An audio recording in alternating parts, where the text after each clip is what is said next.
ফের অশরীরী ভোটার রাজ্যে। প্রায় ৮ বছর আগে মারা গিয়েছেন হুগলির শ্রীরামপুর পুরসভার ২৭ নম্বর ওয়ার্ডের ২ বাসিন্দা। অথচ এখনও ভোটার তালিকায় রয়ে গিয়েছে তাঁদের নাম।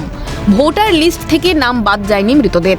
নির্বাচন কমিশনের কর্মীদের জানানো সত্ত্বেও ভোটার তালিকায় জীবন্ত হয়ে আছেন মৃতেরা।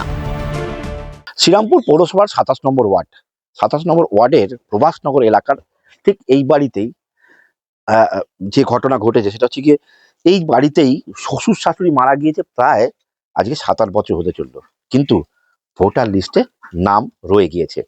শ্বশুরের নাম সন্তোষ কুমার সেন, শাশুড়ির নাম সন্ধ্যা সেন। ৭-৮ বছর হবে। শাশুড়ি তার আগেই মারা গেছে। শাশুড়ি প্রায় ১০ বছর, আর শ্বশুর হবে ৭-৮ বছর ধরুন। আপনারা জানেন যে ভোটার লিস্টে নাম বাদ দিতে হয় থেকে? না, মানে এটা দিয়েছিলাম অনেকবার করতে, জানি ভোটার লিস্টে আমি যখন ডেথ সার্টিফিকেট বের করেছিলাম তো এগুলো অনেকবার সংশোধন করার জন্য দিয়েছিলাম।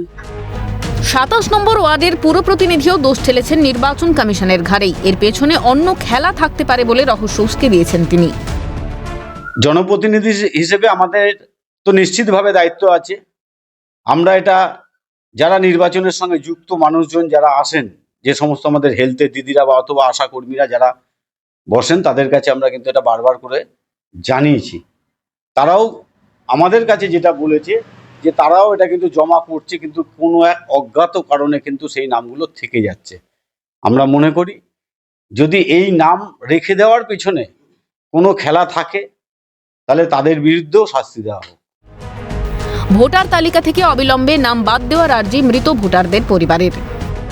সেটা যে মারা গেছে সেটা বাদ যাওয়াই তো উচিত। সেটা বাদ দিলে তার ভোট কেন হবে?